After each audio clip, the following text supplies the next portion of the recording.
Welcome to the Garage Grit Podcast. I'm your host, Brad Hurlock of AA Shop Marketing. Our hope is to unite shop owners to tackle common stress points and challenges that they're experiencing within the auto repair shop space. Our mission is to guide you towards the best solutions for your shop. So tune in, join the conversation, and let's move your business forward. Welcome to the Garage Grit Podcast. I'm your host, Brad Hurlock of AA Shop Marketing. And today we've got a great panel before us. We have 4 instead of 3. It's probably because this topic is so prevalent for so many shops. One of the things that I love about the auto repair industry is just the level of family aspect and attitude, even when it's not family, is so prevalent. And so the number of shops that I come across who are the second or third or fourth generation I love it. I'm a big fan of family. And so I love that this space has that going on.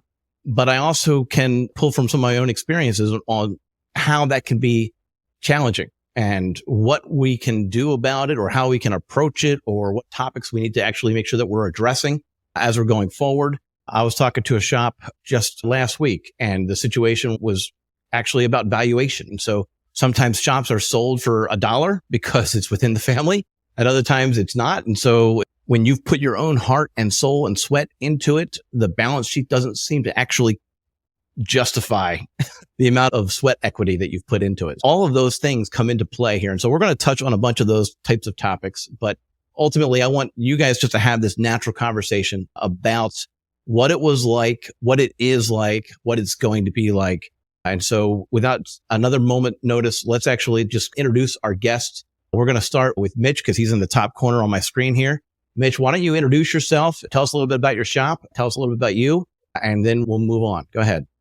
My name is Mitch Fosnack. I'm the owner of Green Lawn Garage. We're located in northern Lancaster County, Pennsylvania. This is our 65th year. I'm a third generation owner currently. I have 2 sons here working with me right now. Their plan is to take over and be the 4th generation. We're a 10-bay shop. We have very good capabilities, probably right up there with the dealer as far as the things that we're involved in. So, okay. Dealer alternative. Good. Steve, how about if you go next? Hey, I'm Steve Traviseri, ENC Auto Center in San Jose, California. We're a small 3-man shop. We've been at it since 1978. I am been here for 22 years and I am the service manager. Eric? Hi, I'm Eric Scheit from Chicago, Illinois. We are a 5-bay main shop, but we also have a satellite shop that's 4 bays. So we're pretty much a 9-bay shop. The satellite shop does not allow customers. So it's pretty much just work and employees over there. My father has owned it for about 36 years. I have been there since I've been there almost half my life, a little over half my life. And I love what I do. Good. Ben, how about you? Hi, I'm Ben Armstead with Armstead Automotive. I'm out of Michigan. I got 2 shops in Michigan. I got a 9-bay in Holly, and we got a 6-bay up in Saginaw. They're located about an hour apart, so I do some driving.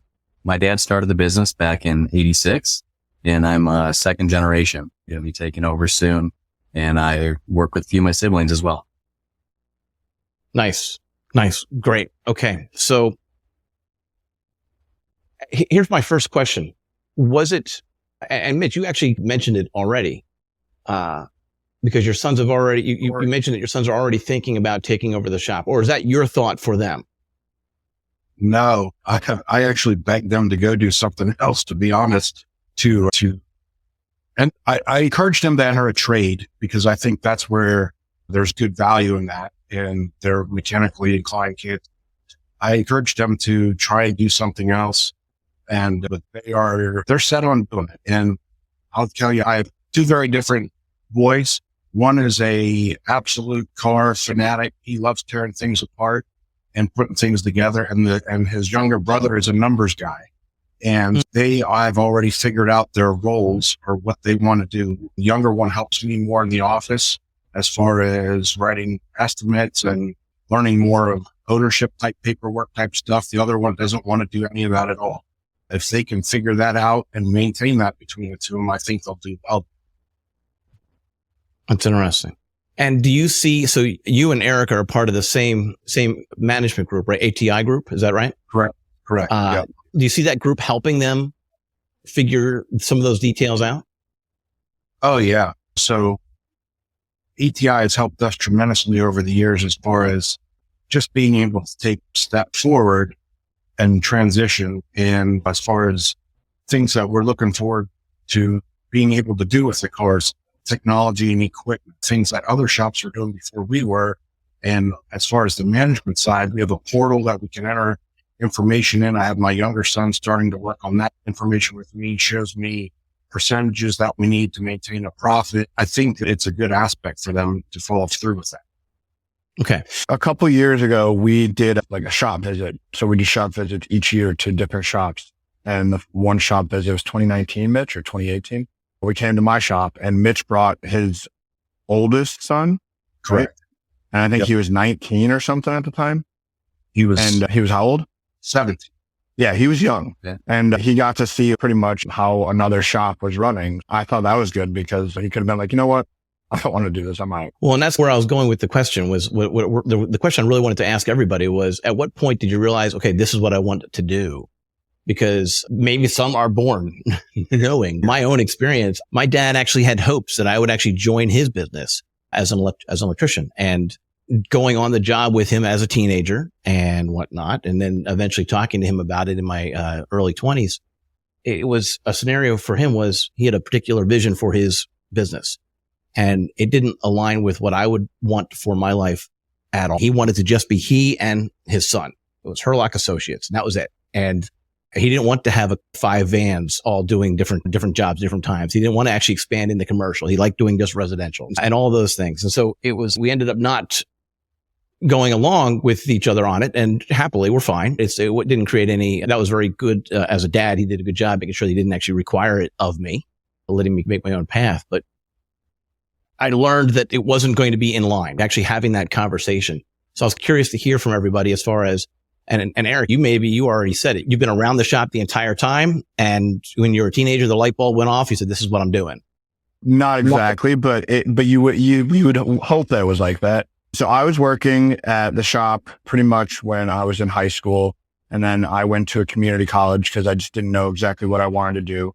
I'm also a numbers guy, so I hate getting my hands dirty. So I knew I didn't want to be like an oil change tire technician for whatever time and then grow up to be a technician. So it's a really long story, but ended up being that my father had an employee, and one weekend we went there just to check how things were like after hours. And all this guy's, like, he was his manager, technician. He was kind of everything for him. All this guy's stuff was just gone. He just up and left, no call, no nothing. And it just put me in a position where it was like, I guess sink or swim. And I didn't want to sink because if I did what I was planning on doing, I don't think my dad would have stayed where he was. And I don't think he would have been able to be able to keep up with the times changing. So I just decided to jump right in. I graduated community college with a gen ed, and I never went anywhere to college. But the way I saw it was with ATI is not cheap, but it was, to me, it was almost like an automotive ownership course, ownership tuition, if you will. So like I took that and we tripled business pretty much within 7 years. So did I want to do it? No, not at all. But what I have done is I've made the best of it. And now I actually do to do it. Nice. But I'm not a technician. And I never will be a technician. Okay. All right. Nice. All right. So Ben, take a stab at that. Tell us about when you realized that this was going to be your next step. Well, and I also saw you nodding your head. Are you also a part of an ATI group or a 20 or a different organization? So we've been through a few. So I guess we've started with one and then we moved on to another. And currently we don't belong to any. Correct. But I'm aware of them. I've done some of the shop visits and stuff like that and been through some of the meetings and everything. But I guess where everything started for me, I don't know, man, I feel since high school, I knew that this is the direction I was going. I was doing like a OTC program where I was going like half time to the work on cars in high school. Pretty much as soon as I got my driver's license and my dad had this truck he handed down to all of us. It was like time to, all right, how do I put gas in this thing? I need to make money. So now I'm working at the shop. Coming out of high school, I went to University of Northwestern Ohio, So I got my automotive, or it seems like a degree in applied science or whatever. We go ahead and got my training. I was working as a tech prior to that. I got master certified when I was 19. Came back, worked as a tech for a while. Dad's kind of showing me the ropes. This is how we're doing things if you're taking over. And I did see some things he doesn't have a lot of free time. So I was trying to looking into, okay, is there a better way to do this? So I actually went back to Baker College for small business management and ran the course in that. And I used the shop as a model on everything I did through my business program. And then when I came back, I got out of the technician side of things and I started going more towards management. At that time, we had a 24-hour towing company. So I actually took over the 24-hour towing company while service was still running. And then at one time I took over the 24-hour towing company and service. And then my mom and dad wanted me to focus on service. So they pushed me over to the service side of things. And I've been running the service center for about the last 10 years. So I guess that's where I'm at, but I always knew that's what I wanted to do. I'm definitely a goal setter, and then that's where I'm headed. You know what I mean? I don't know. And then I'm stubborn and I don't know when to quit. So I'm just stuck on. So. Okay. All right. Steve, tell us about your background when you decided that this was going to be your next step. Yeah. So it's funny because I'm not related to the owner at all. And I started working here when I was 16 as a cleanup kid. And over the years, it got to be, okay, now we're going to give you more and more responsibility. And then it turned into, hey, I was at community college. I finished my communications degree. I was like, cool, I'm going to go start doing something. And the owner helped me put together my resume. And after a few interviews, he goes, why don't you just work here full time? And so then I started working at the shop full time. And then 2008, I became the only service advisor. Terrifying. And we were in with ATI and doing stuff like that. And then we did one other company. I don't even remember. It was so long ago. And I've been managing since. And then it got to a point that I started looking around and going, okay, the owner's getting older. And so sat down and talked about it. So about 5 or 6 years ago was finally, I think this is the direction I want to go. But having the conversation and getting there. But I've known the owner since I was 10. And he was my youth pastor at church. And so we had great relationship, almost like fun. And right. Just nice to have that there. But at the same time, it's figuring out that I wanted to do this. I had no clue I was going to go down this road. It approached me. I remember talking to Tex when I was 16 and Tex were going, oh, what do you want to do? I'm like, I think I want to be a mechanic. And all three of them just looked at me and said, no, don't do it. And yeah, I'm like, okay, well, that changes things that I'm thinking about. 16. And then I was like, okay, I like cars and I like people. So the office is the place for me. Moved in there and I've loved it ever since. Nice. I love that. And you're starting the process. You talked about it 5 years ago. There's nothing official as far as paperwork you're at the beginning stages of now. Yeah, we are fresh beginning. We've barely got a plus. We don't have a plan. Okay. We're at plus days. Okay. And I don't even know when Ben, Mitch, and Eric, why don't we answer this? Was there a written plan of, okay, I'm going to start this process? And did you have that plan written out? And did you share it with your parents and say, well, here's what I'm mapping out? And did you get them to sign off on it? Or was it more casual than that? Who wants to go first? I'll jump in there real quick. So the beginning of it is I partnered with my dad my dad had a partner. I bought him out in 2005 and my dad could have retired at that point. And so he kept telling me he's going to work till he was 70. And I thought, okay, whatever, that's what he wants to do.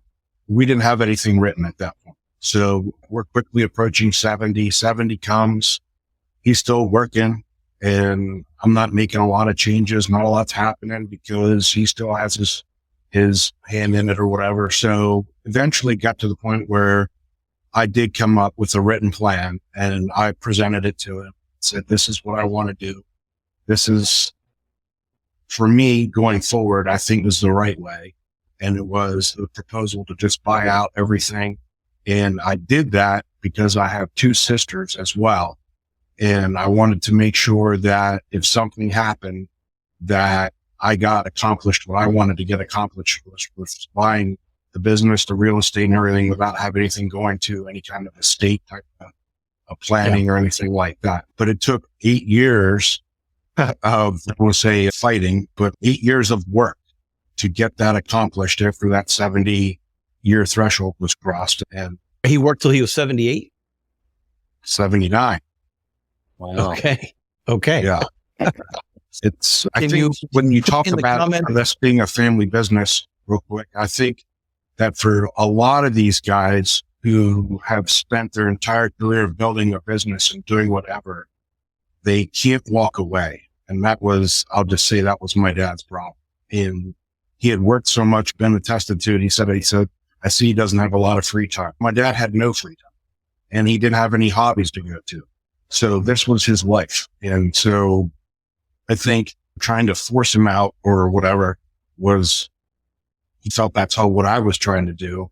And I was not force him away, but change the dynamic and the structure. And that's why we had to come up with the written plan. I can definitely forgive me relate if to I'm- that. What's that, Ben? So I definitely can relate to that. You know what I mean? I think my dad did get out earlier. He's going to be turning 63 in November, but it was running the show for quite a long time. We all knew it was going to happen. We all expected that to happen. We all talked about it. Within the years, kept spinning on and we're okay, what's exactly going on? Or it's hard for you. I'm ready. I need to plan my life now. I'm having a young daughter and I got these things going on. And it's like, how does this all fit in the puzzle?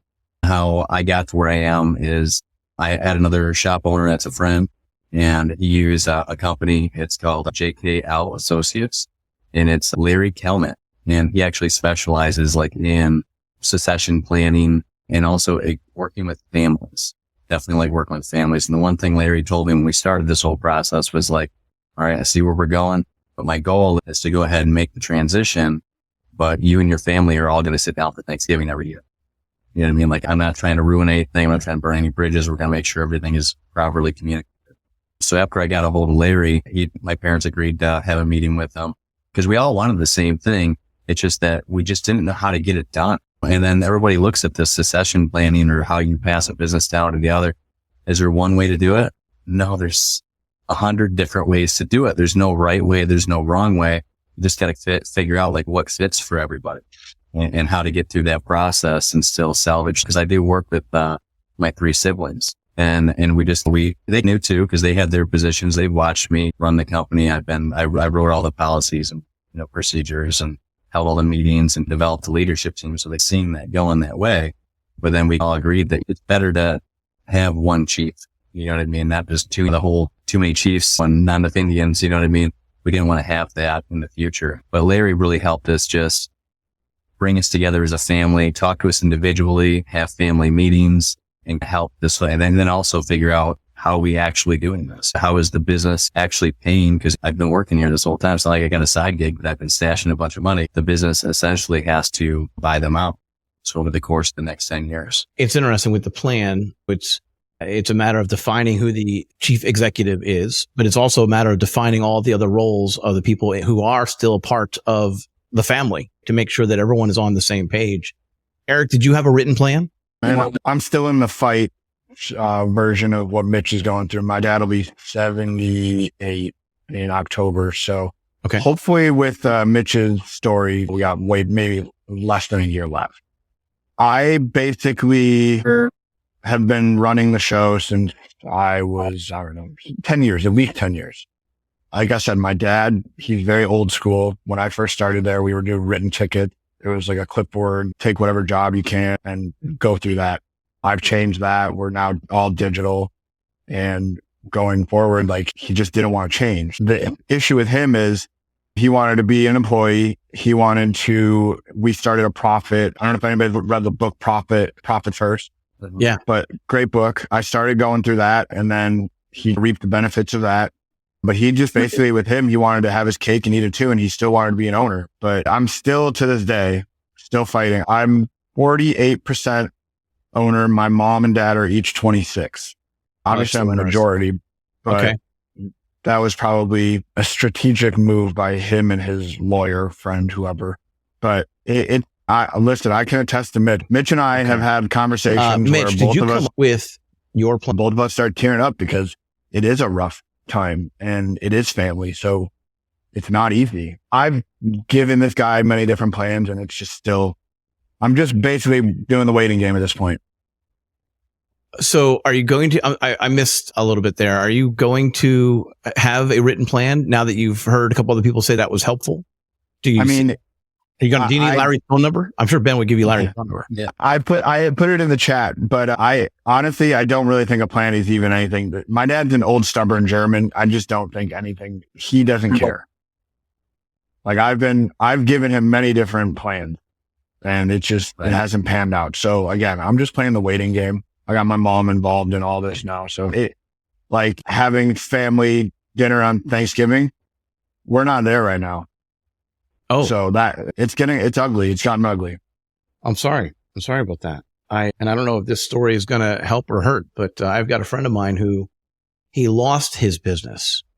He lost his business after he was running the show, but on paper, his dad owned the business. His dad passed, and he didn't have the cash on hand to pay the death tax. And so he had to sell the business just to cover the tax liability.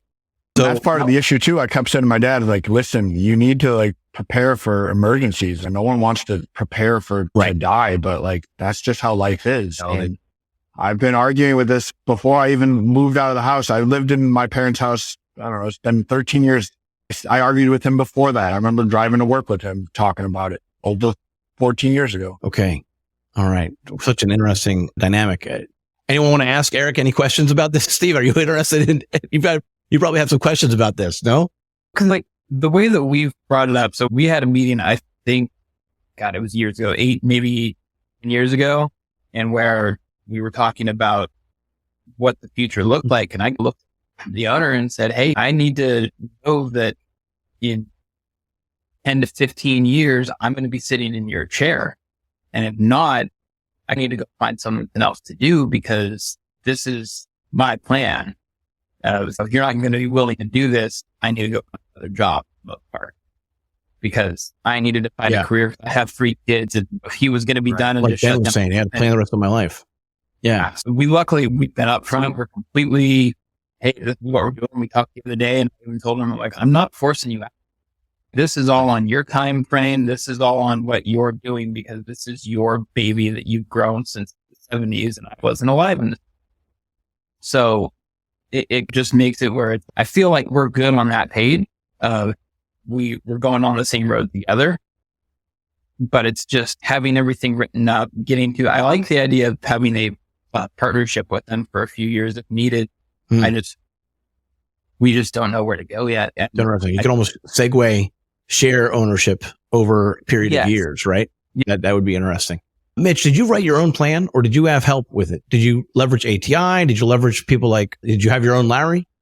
We talked about, Eric is right. We talked about this in our group a lot with our entire group. Our facilitator asked me to present it, and I laid it out there for our entire group, what was happening and whatever it is, and all the sensitive information and the tiers that Eric talked about. That's all real. That's true stuff. And so really what happened was I got to the point where I wanted this to move forward. So like Ben said, that you can plan for your life. So what I did was I approached our accountant that we used here, and he's also my dad's personal accountant. And I told him what I wanted to do, and he helped me put together the plan. And I'll be honest, I said, when we put it together, it was to purchase the real estate, to purchase the business and the whole 9 yards. And I said, good. And he said, it's not great. I said, is it bad? He said, it's not bad. He said, it's good. It's fair. And that's what I was looking for to present to my father. Something that was fair. Right. And because I had already given him so many years of my life, loyalty, help keep the business going, whatever. I wanted it to be fair. And so we presented it, and my wife and I, and he looked at it and listened to it. And, actually it was my mom, like Eric said, she said, I think it's good. And we left it at that night. And then he came and said, okay.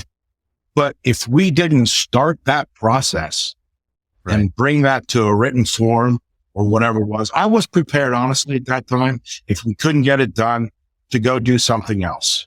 Because I know what I can do out in the industry. I could have gone some work for some other people or whatever it was, and it would have hurt me to do it. But I was prepared to do it because I have a wife and children, and I want to set that plan. Ultimately, we got it done. And I think that's an interesting thing that you just brought up was the fact have a backup plan or have another option so that it actually changes the, I don't want to say negotiating or bargaining table, but it changes the dynamic of the table. It changes the dynamic of the conversation potentially. Right. If you are prepared to, and I also liked what you said about, I mean, being a parent of I almost said young parent, a parent of a young child, I realized how much my parents have invested in me. One of the things that I'll never forget that my mom used to always say to me that used to really upset me was, at least you have your health. And I didn't understand that until I have a healthy son, right? Now I get what she's saying. And so my point though is what can we do to take care of that prior generation who feels like family or is family? Because we want to treat them more than fair. We want to make sure that they're covered. It's not just about us. They've done so much for us. Right. So I think that was also a nice piece. You didn't mention he is retired now. I don't know. Yeah, he's retired and he lives 2 blocks away from the shop. He'll stop in 1 or 2 times a week, checks on not so much me anymore, but how the boys are doing, what they got going on, what they're working on, things like that. So it's good. Okay. So the shop is a hobby for him now. The interactions at the shop are his hobby. Yeah. And I think just to circle back, you're gonna have golf clubs for Christmas or like maybe, so I think to circle back to that question or the comment earlier was, I think the hard part for him was to not see his customers all the time. And you build relationships with your customers over the year and you talk to them and you learn about their family and all this dynamic stuff. And when you decide that you're not going to come in every day, that changes and you don't see those people all the time. And like I had to tell them, hey, I saw so-and-so, they were here, they asked about it, and give them the rundown about how dad's doing or whatever. It's that type of stuff. So I think that was a lot of it for him. Nice.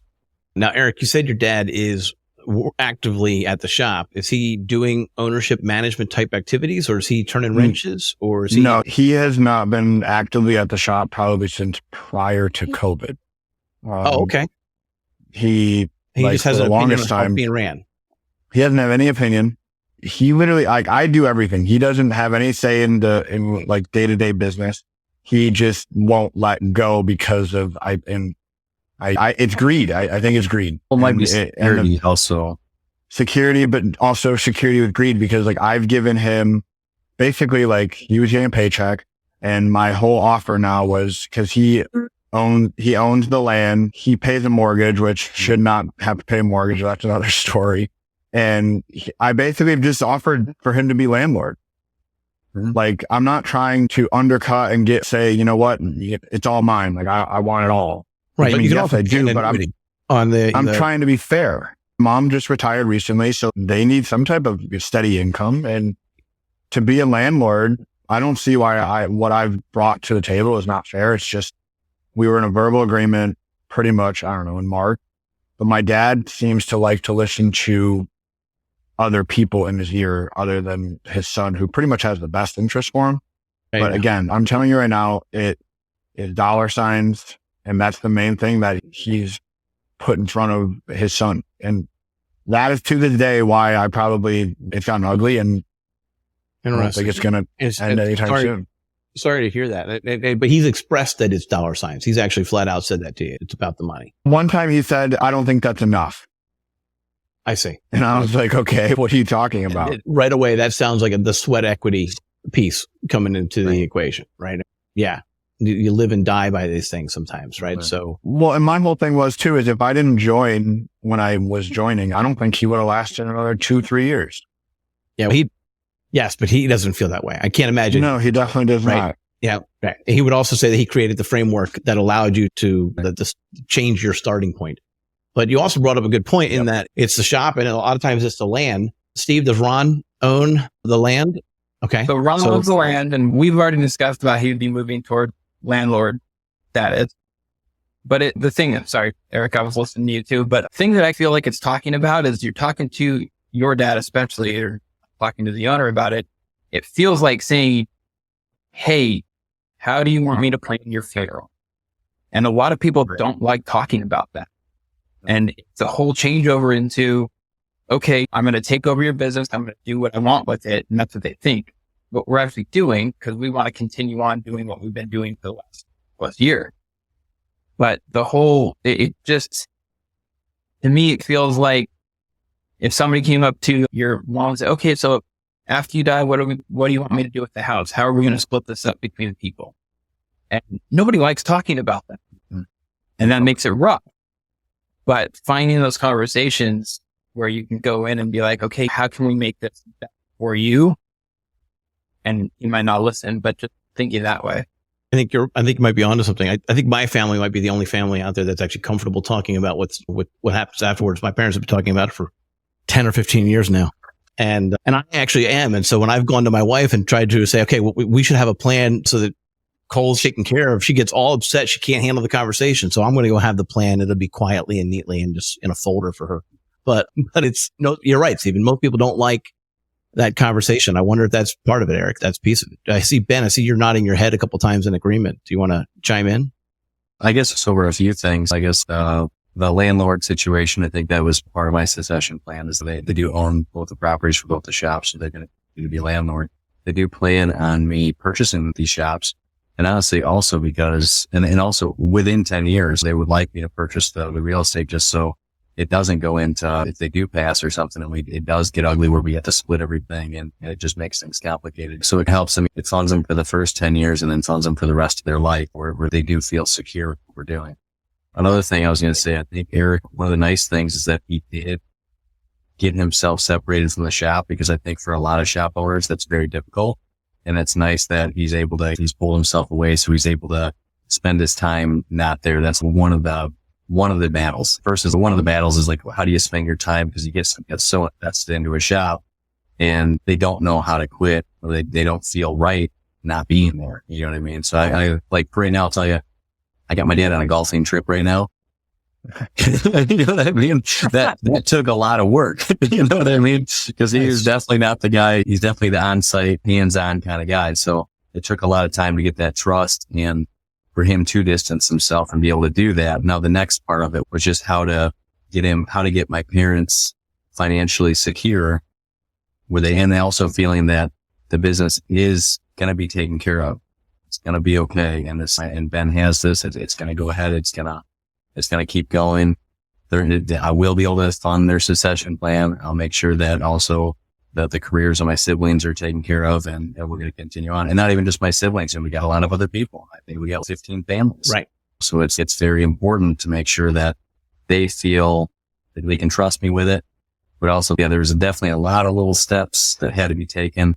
And another thing I didn't want to mention was I did have to have kind of a tough conversation at one time, saying, because of the way I set my goals, I set goals out ahead of time. I set all the goals for the shop, but it came to a certain point where I couldn't set my personal goals past, I was stuck. I couldn't make it to that next step. I'm starting my new family and I'm trying to get things going, and my brain doesn't work that way. So I did have to talk to him about it and say, I just need to know what the plan is. We have to have a plan, or I may have to seek different employment or do something different for myself. Because just and again, as respectful as you can, but it's a tough conversation to have. But I think, yeah, go ahead.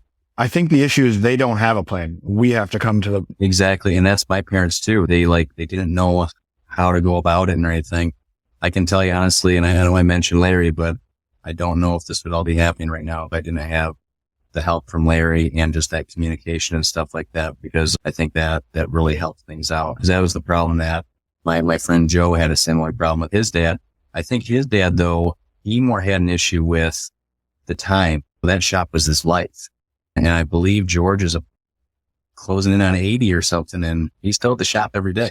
But that's what makes George happy. So they had to fit. Yeah, but can I get a diet plan for those 80-year-olds? What are they eating? No, I think honestly, it's the work and the consistency. There's a lot of people that retire, they slow way down and they stop moving, and that kind of hurts them. But if you're always doing the same thing and you're always staying active and keep going, I think it's part of what keeps them alive so long. Yeah. The answer there is purpose. Yeah, and that is their purpose. So, yeah. So we got to find them a different purpose. So it's and golf might everybody be purpose. Yeah, no, but he's got other things going. We're building a house right now too. So I'm keeping him busy. I got him doing some things. So but I've heard a lot of people, when you say he's 80 or whatever, my grandpa worked here till he was 86 years old. He came every day and he didn't necessarily turn wrenches every day, but we had a tow service and he ran the tow truck and he'd be out jump starting cars or fixing flat tires or do whatever. But it's not just their purpose. I think it's their identity. And that is where it's their life. If you go somewhere and they say, hey, that's Mitch from Greenlawn Garage, or that's Ben from Armstead Automotive or whatever it is. And that's how they're recognized. And that's how, when you spend your entire life doing that, and that just becomes who they are. And I think when they have to walk away from it, other people know them. Yeah, for a little while or whatever it is. But eventually it transitions away. And I think that's a hard thing to think about. Or what am I going to do now? Or now what am I doing? Am I got to go to the nursing home? Or what? Yes, you keep it busy. That was my grandpa's thing. Keep it going is keeping going. And so don't stop. It's a mentality. Hey, Mitch, I got a quick question for you. Yeah. 'Cause I'm terrible at this. How do you establish a value for yourself? You were talking about making it a fair contract. How do you get to that, hey, I think I'm worth this much? Not just what you're worth, but also what's the valuation of the shop too, right? Both. Yeah. So we had to really work with the accountant on that. Look and see, what role did I do? What did I do? What would it cost to replace me at that point? We're all taken in the position where we are the face or we are the head honchos now. And it's all on our shoulders. So could you put somebody else in that role? Maybe. What's the value that you're going to have to pay somebody else to do that? And that's where we had to start. And then we came up with that thing and just put together with a package, but how are we going to pay? That's 10 years. And that's how it was with my dad. My dad, when we bought it out, we had two separate entities. Of course, we had the business and the real estate. And so we valued the business at X amount. What do we have for equipment? This and that. What are we doing in sales? All that stuff, run together, figure it out. And I paid that in 5 years. And then the real estate was its own entity. So we had set it up with their accountant and whatever. So now it's tax beneficial for him. I didn't really care if it was not as favorable for me in the tax situation. I wanted to get it done, but I wanted to make sure that it was going to be beneficial for him and tax wise, the way we set it up so that it paid out. It's a 9-year payment, paid over 9 years. And my dad actually financed the real estate for me. So when we did that, we're allowed to use the federal applicable tax rate for setting up a loan like that. So it actually did benefit me as well. And so he receives a monthly check from me to help pay off the real estate. But you have to work with your accountant on that because they're going to ask you all your numbers. They're going to go through all your paperwork and everything like that, and to help you get it accomplished. All right. Yeah. I just struggle with, I have that I'm lucky to be here feeling, getting over that and being like, no, I'm actually worth something. Is really sure you are. Yeah. If they had to hire somebody to replace you, you would hire somebody that's going to be a service advisor for you. I would imagine not knowing you, but just knowing the role and the responsibility that you're taking. Someone in our role might say we're a service advisor, but there's more to it than that. When stuff hits the fan or whatever, you're the guy. And so there's value in who's going to handle this? Who's going to take care of that? Ben's managing 2 facilities. So there's value in that. If you want to find somebody who's going to manage that, those people come with the price. But you have to learn to pay yourself fairly, I think. And then once you have that set in place, then you can start coming up with the valuation of what it's going to cost, to move forward. All right. Mitch, does your accountant have other repair shops that he works with or she works with? I don't even know. And was it a family connection or how did you select that accountant?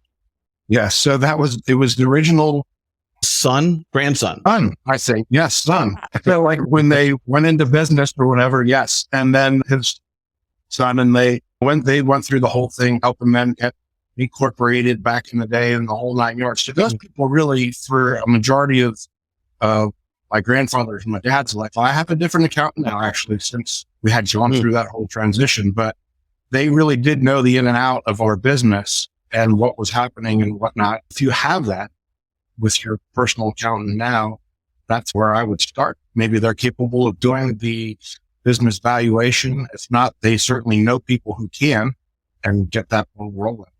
Well, but I find it interesting. Does anyone here use an accountant who is specific to the auto repair space? We did. You do now? I had switched from them to a specific automotive repair based accountant, but I have since switched away from it. Okay. And are you still just another family, another local CPA firm, or a different? I switched back to another local CPA firm. Got it. Eric, you were nodding your head as well. You use an accounting firm that actually is specific to the industry? Yeah, specific to the industry. They were highly recommended by ATI, which I'm sure that's who Mitch had, and he switched. I don't know why he switched, but they've helped me a lot, actually. The accountant's been pretty instrumental in getting me these. Pretty much, like, I gave my dad a proposal pretty much. So he helped me with that. He's helped me just with talking to my dad at the same time. And that accounting firm, they weren't your parents' accountants? No, my dad was used as a friend or a local person. That's why we're in this mess. And I wonder if there's value in making sure that you don't use the current owner's accounting firm. Now, Mitch, you had a good experience with that because they've been in the business for so long. So you were adjacent families, basically. So that probably helps. But I'm wondering if having a different perspective from someone who isn't necessarily would be beneficial. I don't know. Ben, do you have any experience on this? I guess I'd like to put in that Mitch is exactly right on reading with your accountant, trying to figure out a valuation. But also, you may meet with 3 different accountants and get 3 different values. So there's not it's not like an exact science that you put the numbers in and it spits you out how much a business is worth. And then on top of that, it's, what, like for Eric's situation, what is it worth to your father? I guess and trying to find that middle ground. As in going through the numbers, you do your due diligence on trying to figure out what you think it's valued for. But then it still depends on the owner of, okay, what is this valued to you, or how does this work? How can we pay this out? Again, there's just a lot of different ways to slice it. Are you accounting firm? Ben, are you using the same accounting firm as your parents? Currently, I am. Yeah, but we actually just did a little switch, and I'm actually working. My sister Jessica is like my CFO, so we've been talking about our accounting firm right now. We're feeling them out. We may be going with another one, but they've been doing okay right now. Mitch, what were you about to say? So Ben just said that you might get 3 separate things, and I knew that. Had I gone out and asked for whatever, and that's why I said to the accountant that we were using, "Is it good? Is it good?" Yeah. And he said, "It's not great." And I said, "Is it bad?" He said, "No, it's not bad. It's fair." And that's where I wanted to be. I wanted to be fair. Just like if somebody wants to buy it for me, they want to do the same thing. They want it to be fair. So, and that's how we got that whole thing being fair. Steve, you're early on in the process. What other questions do you have? My other is so I can run the show, right? If the owner decided he was going to leave for a month, I could open the doors, get all to the customer taken care of, everybody's happy, good to go. But the second you say, okay, go do payroll and taxes and all this crap, I'm gone. Right. And I have no clue. How did you guys get into that? I don't know. I think I've been doing payroll over 10 years. Eric, you do your own payroll, or do you use a payroll firm? Payroll company. So all the employees, they go and they clock in and out. I go through it every Friday or Monday, and then payroll goes in on Tuesday. I haven't taught anybody how to do that. So let's say I were to just decide to be like, you know what, I'll see you guys later. It's something you can get trained on. It's just nothing. It's something you can. Do you know what everybody gets paid? For the most part, I'm more of. I talked to the owner and I was just like, hey, you know what? Let's every week or 2 pick something and teach me how to do it. Teach me how to handle disability claims. Teach me how to handle work comp stuff. Right. All of the stuff where this is all business related, but not actually business productive. Yeah. So Steve, I would tell you to go further and write that down. Have a written Right. schedule, because we were talking about this in the previous podcast, right, Eric? About training and having it written down actually makes it more real. Ben, looks like you have a thought. Yeah. I got something. I'm going through that as well, because I was really the operations, and I also did the marketing as well. But when it really went into the finance side of things, all the bill paying and the payroll, we do our payroll in-house. Jessica and my mom, they've been the ones that have handled that role.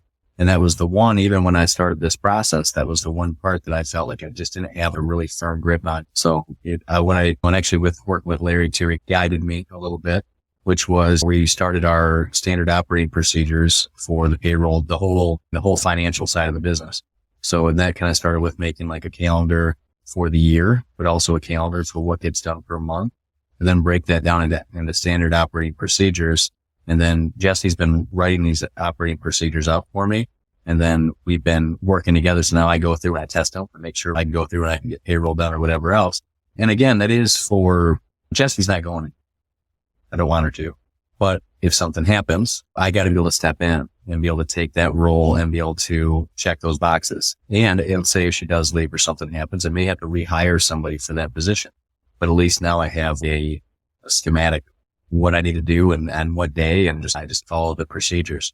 But that's actually a big part of what we're doing this year. I'm hoping to have everything done by like third quarter, just so I can say that we're going to recap the whole role, make sure we're not missing anything, and just make sure we got a good handle on things before on January 1st, me and Jess are off and running.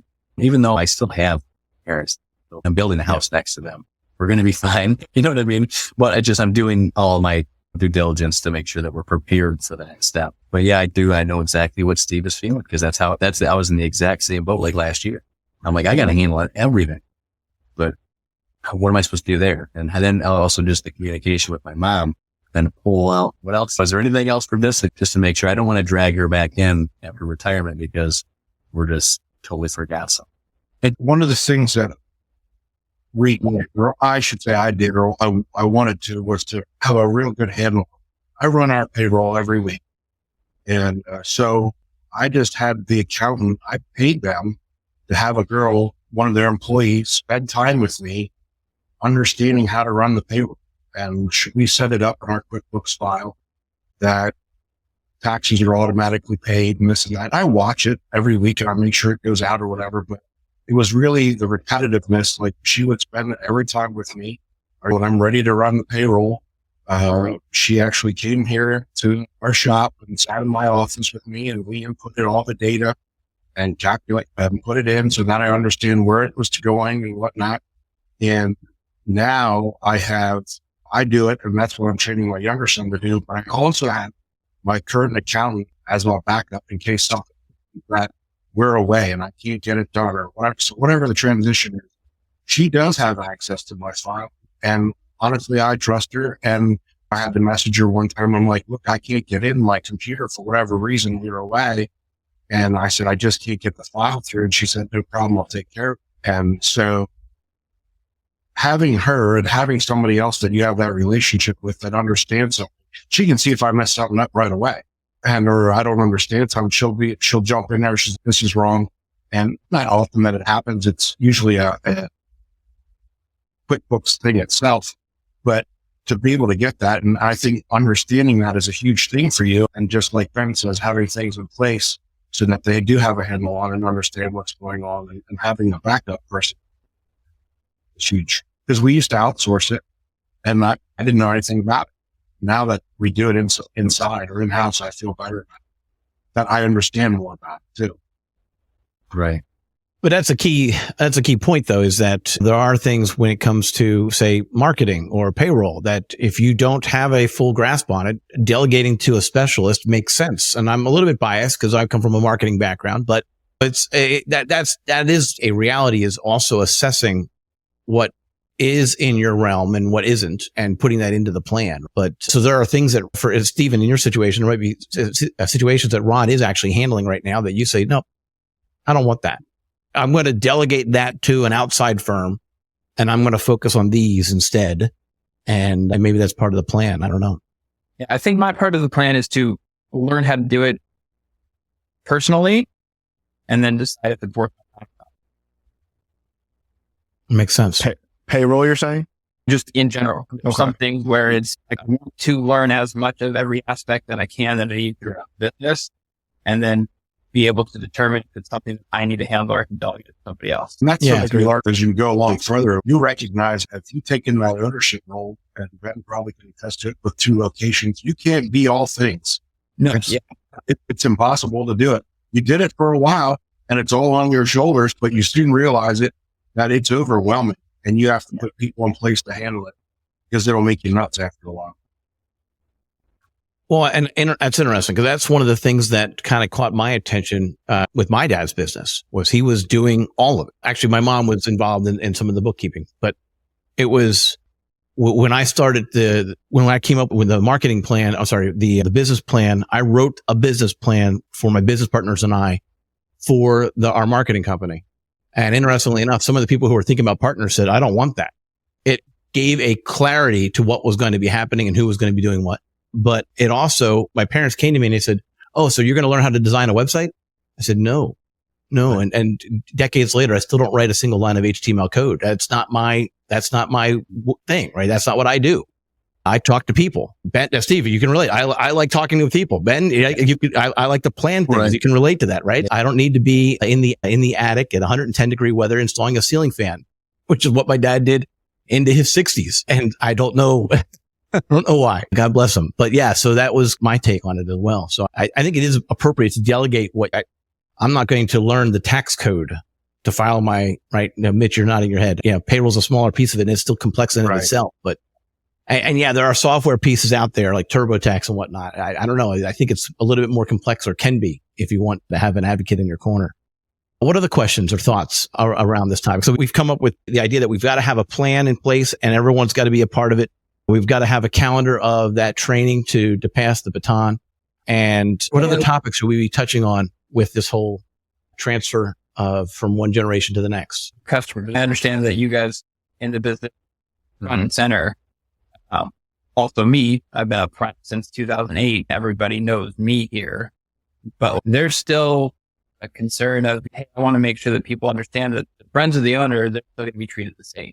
And like keeping that PR up for the area that, yeah, we changed ownership, but it's still the same place you've always been going to. I would say that I wouldn't worry too much about that because you're not going to keep the same customers. All the customers are going to be, not everyone's going to want to do business with you. Some people just wanted to do business with, what was his name? Ron. But see, that's the other thing is Ron hasn't been in the office 12 years. Yeah. So then everybody's doing business with you anyway. I'm sure people think you're the owner already. It's happened. Like that happened with one of my other service advisors. Like when somebody's just talking to somebody for so long, they think that person's up in the ownership. That's just not how it is. But I think I guarantee a lot of people think you're the owner already. You're on your way, Steve. It's kind of it's a natural progression. Once you start assuming that role and the role that you're in, people will start to assume that. I find it more comical. I'll just say the biggest thing that I enjoy right now is shuttling customers. A lot of them just think I'm a shuttle driver and that's okay. And so I pull up in front of the shop and load all their stuff in and take them wherever they need to. They just talk and I just listen. And then they'll say, what do you do there? Do you do other something? I said, I'm the owner. And when I have people writing service and I have technicians and whatever it is, but so you're making your role and a lot of people already recognize it. I think I've always had the joke in my mind because I'm a nerd, but I've always thought it was the Princess Bride, Dread Pirate Robert thing, where you just start calling them the owner and then overall people just start referring to you as the owner. How you hand it off. Yeah. Nice. Kind of. Mitch, I love that you're the shuttle driver. That's great. Because one of the topics that we've talking about in the future on this podcast is how to actually address loaner cars versus shuttle versus Uber rides and those types of topics. And one of the things that jumps out at me as an issue with if you're shuttling your customers back, God forbid, what if an accident happens and it's a W-2 employee driver that actually is driving. And that's where like my stress just went up on your behalf. And so I love the fact that you're the one doing it from that perspective. But so that's interesting. How did you find that role you just needed to be done. So you started to do it and now you're the primary?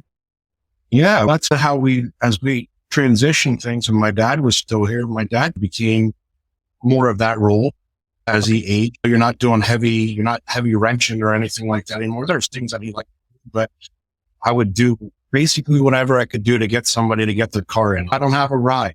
We'll give you a ride. So hey, Pop, we'll bring the car around, this lady a ride home or whatever. And we've been doing it a long time. And so I try not to do something here that I can't be pulled away from. I don't turn many wrenches anymore. I'll help out if I have to. I don't want to be involved in something that I can't walk away from, that I have to remember all kinds of steps or whatever. So I just do whatever to do to help keep the things rolling. Shuttle driver, maybe I'm picking up parts here and there, that type of stuff to help keep the flow going. But I love being the shuttle driver. I totally love it. It's a good way to hear feedback from your customers too. Yeah. But like a lot of people don't know me because I've been here 30 years. Yeah. And so they know me, but when you get new people in, they don't know. And I just have the conversation and we're talking about whatever. It doesn't really matter. And I just let them talk. And that's when they ask me, do I do anything else? Or I'm like, oh, I'm the owner. And then they'll want to talk about that or whatever, but it's a great thing. And I enjoy. Nice. What other questions should we be discussing on this process, this transfer process? What are the topics? What are the sensitive issues?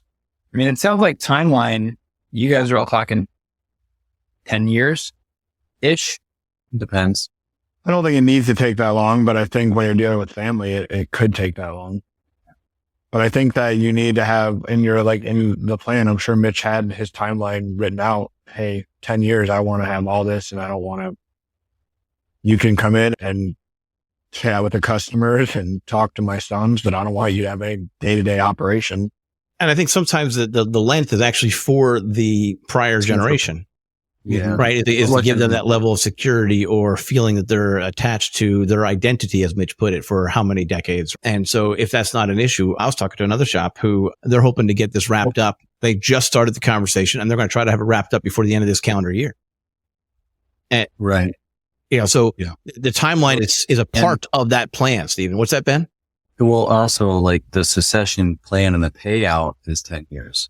Like my name's on the taxes next year. I am ownership. You know what I mean? It's just that I didn't have a ton of money that I could pay this thing all in one lump sum. You know what I mean? Right. They've been paying me this whole time. They know where I'm at. You know what I mean? So that's a part of the business, financing the transaction for me for being family. I didn't have a whole bunch of money to say, here, Dad, here you go. Here's $1 million or whatever it's going to be. So that's the process for me. I think took about roughly 1.5 years to 2 years on the succession plan process. But then the next step of it is after I am in the ownership seat, the next thing is it is going to be paid out for the next 10 years before that is still taxing the business, or that lump sum of money is coming out of the business in that way. And then after that, they're still landlords. You know what I mean? So they still got that. And then I'll be purchasing the real estate after that, which then continues to help them throughout retirement and everything. So they don't have to be worried about money or anything like that. Everything's taken care of.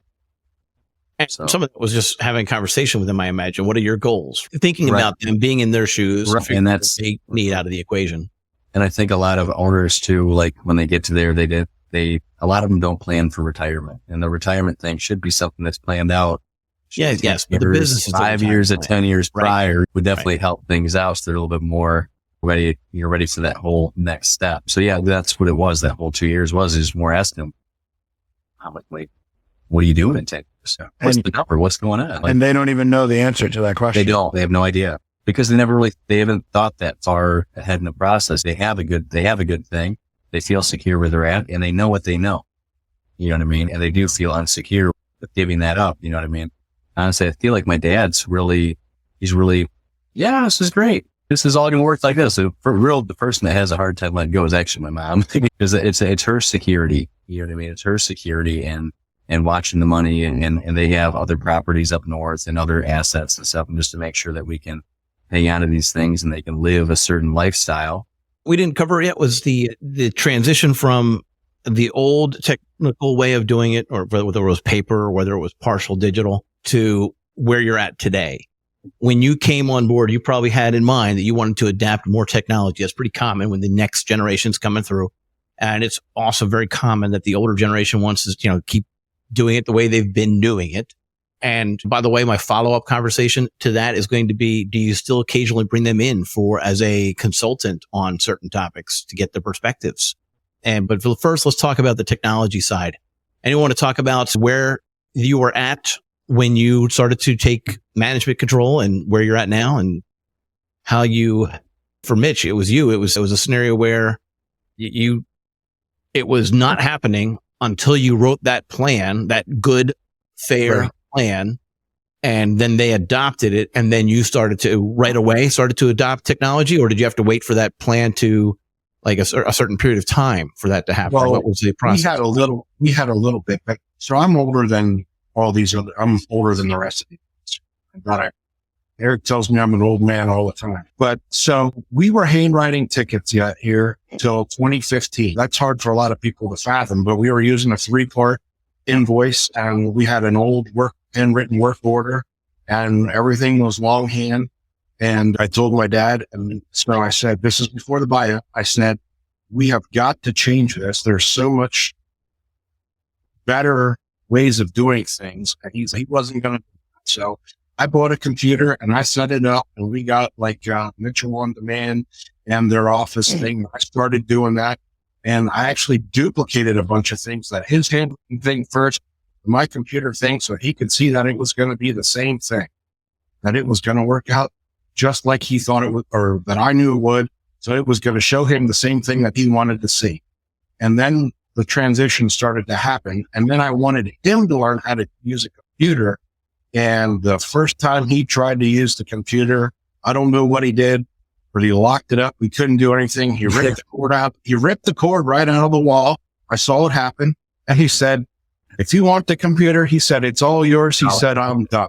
So that was the transition to being able to have a computer into the office. Mitch, it really was not nice that you put a virus on that machine. That was not very nice of you. Yeah, right. I set them up. But we're all, just like Eric said now, we're all digital. We're all in on all that stuff. And honestly, some of it is a learning curve for me, having to learn that stuff. It's not my favorite thing, but I know that's where we have to be to go forward. And that's what my kids are used to already, just being 20 and 22. That's what they know. And so for them, the transition to learn that stuff and use that stuff, it's not a big deal. So, Mitch, and something else. I think about it. Like my parents' ability to use it and figure out a microwave was difficult, right? A microwave. Yeah. And I've often thought about, what is the technology going to be that I am going to trip over myself and struggle with? It's going to happen. There's going to be a process or a technology that your sons are going to want to bring to the shop, and you're going to be like, huh? It'll happen. I think the stuff that maybe we see now, it's the programs that we're using, not so much the computer itself. We're all using the computer. Okay. It's a new program that is for whatever it's going to be, or it's software that the guys are using in the shop to diagnose. Or Elon Musk Neuralink in our brains to make us work faster. Right. It'll happen. But like right now, I feel like we're pretty up to date, and we were forced to make that transition. We held on as long as we could. I didn't want to hold on that long, and these guys have, I guarantee it. But it was a big deal to get that hurdle crossed for us. So COVID happened, and your dad stepped away from the shop and you stepped in, Eric. And at that moment, did you start, we're going digital because we're trying to be contactless? I don't know. What was the argument? What was the process? No. So we've been digital, probably doing digital ticket, or we used RO Writer for, 2009, 2010, right around that time. Okay. So I pretty much, like, when I first started there, I was like, all right, I am not doing this written ticket stuff. I have to go back upstairs, look in the file cabinet, and Mrs. Smith got a tie rod done 2 years ago. Is it still under warranty? No. Okay, cool. That took me 25 minutes. So honestly, just like streamlining things, making things easier for myself, knowing that I could, like Mitch explained about the portal numbers. Doing a written ticket and portal numbers, that is impossible. Like knowing, hey, this is how much money you made for the entire year, for the week, for the month. That's a lot of time. So I knew that, no, I did not want to, I wanted something to do it for me. Like I was in charge. I've been pretty much in charge for at least 10 years. Like my dad was probably micromanaging a little bit here and there, and I probably do that too, to an extent, but I've been pretty much in charge. So we started with the software, not written tickets, like type out. And then we went to digital inspections in 2014. And then we started getting way better with the digital inspections. And then I realized, and I know you've said you want to talk about this in coming episodes or episodes prior, I forget, but like digital inspections, like that is where everything needs to go, because doing a written inspection, it's not good. It's not cute. It doesn't work. Doing digital inspection is the key to, I think it's the lifeline of the business. And are you doing pictures or videos or both? Both. Okay. Because I think the videos actually are more powerful than some of the pictures potentially. Maybe people come in and, hey, my dealer sent this to me. And then it's just the dealer on his phone and the technician under the car. Hey, this is what you're looking at. This. I'm like, this is garbage. Like we have so much better opportunity to beat them with that. But just technology is our friend. I think with Mitch's dad, my dad, technology was their enemy. Mm-hmm. Like I tried to teach my dad a computer. Like he probably thinks I tried pushing him out, but I tried teaching him the computer and he's just technologically illiterate. My confession is when my parents asked what smartphone to get, I encouraged them to get iPhones because I don't use an iPhone. I don't know anything about iPhone, and I knew they wouldn't be able to answer their questions on how to use it. And that was probably wrong. I think they saw through it. They both got an Android. And so now I answer questions, but more recently, my mom actually switched over. But anyway, so I just answer questions for my dad now. But anyway, what about you, Ben? Was there a digital transition or technical piece to it that was difficult? I think because my dad was previously involved with management groups and stuff. So he was usually up to speed on what the newest and latest and greatest, whatever's coming out. I think we were Mitchell, then R.O. Ryder.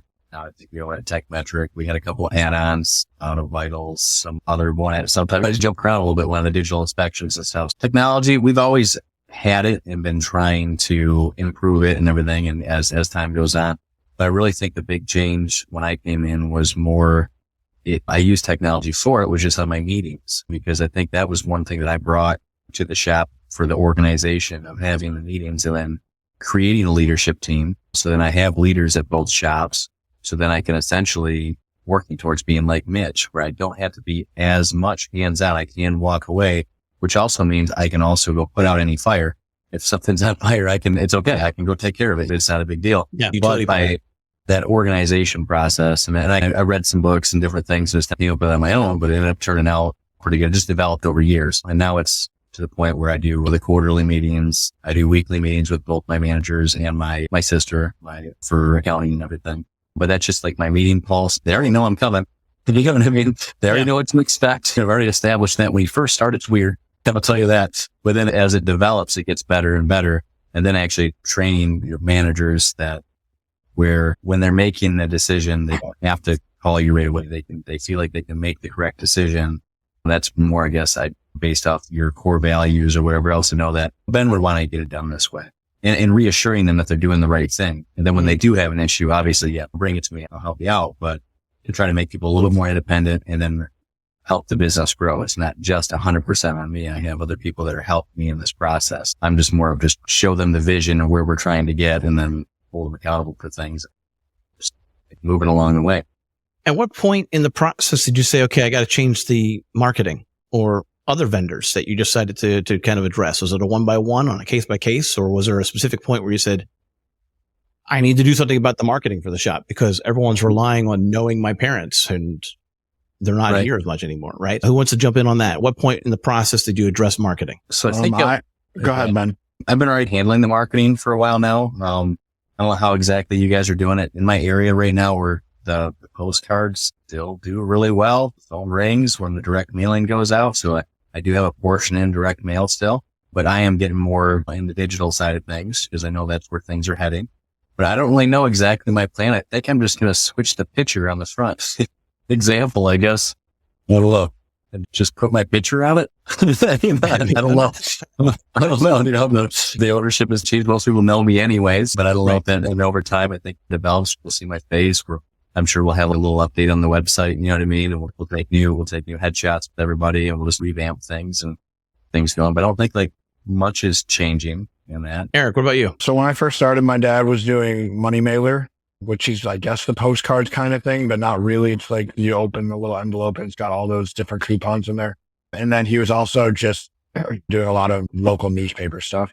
Mm-hmm. I have since changed to, we did postcards for a while that worked really well. It almost worked too well to where we couldn't even keep up. And then we pretty much do a lot of text marketing. We do a lot of email marketing. A lot of word of mouth. Like, we don't spend a ton on advertising, and we're still doing decent. My dad really didn't do a lot of marketing or advertising. It was a lot of word of mouth as well. But I think you need to just, at least, you got to have some type of marketing. You can't just let word of mouth do it. Because you piss somebody off, you piss the wrong person off, then word of mouth goes out the door. That's like wildfire.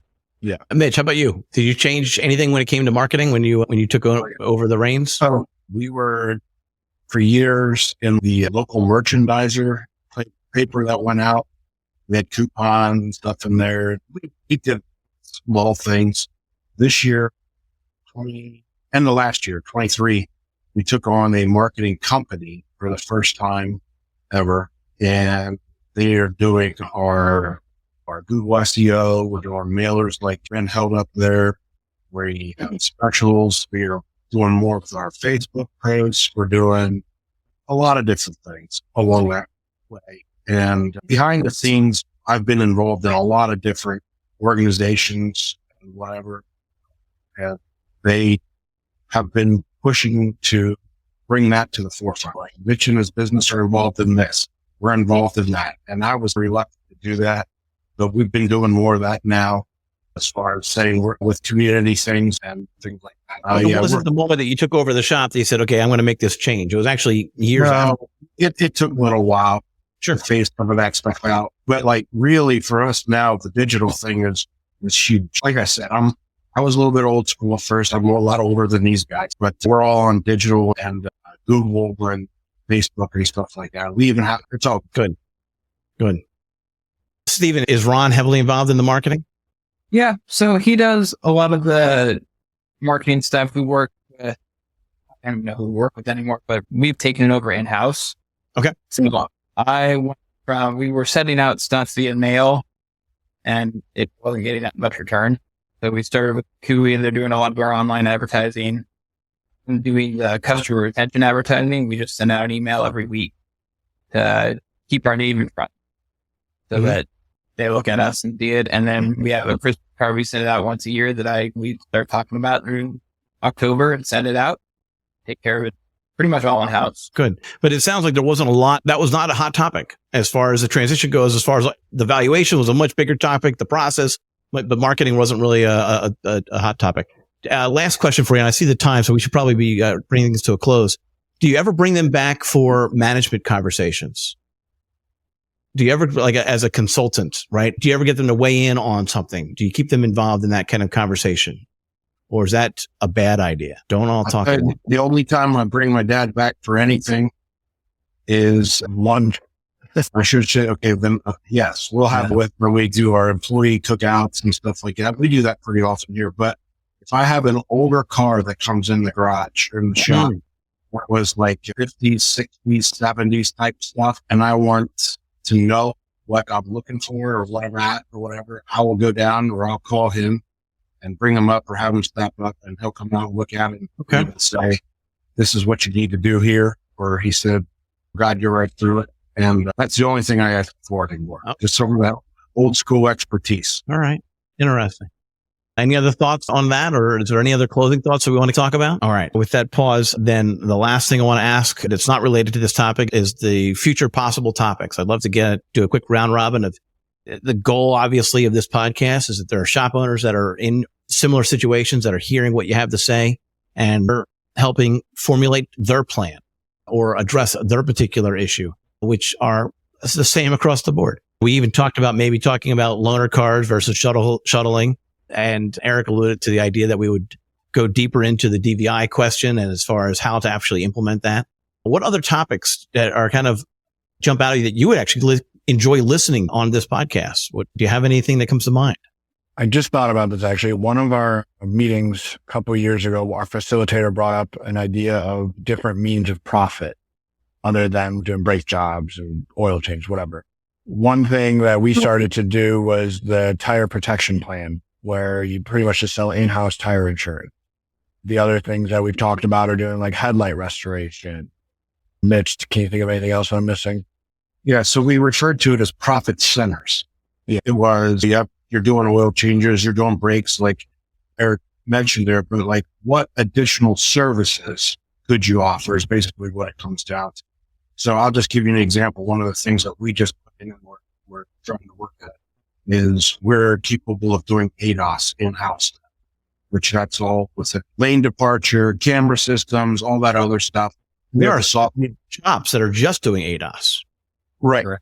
Yeah. So we invested in a new Hunter alignment system last year for our flush mount, cut out the floor, put the whole thing in.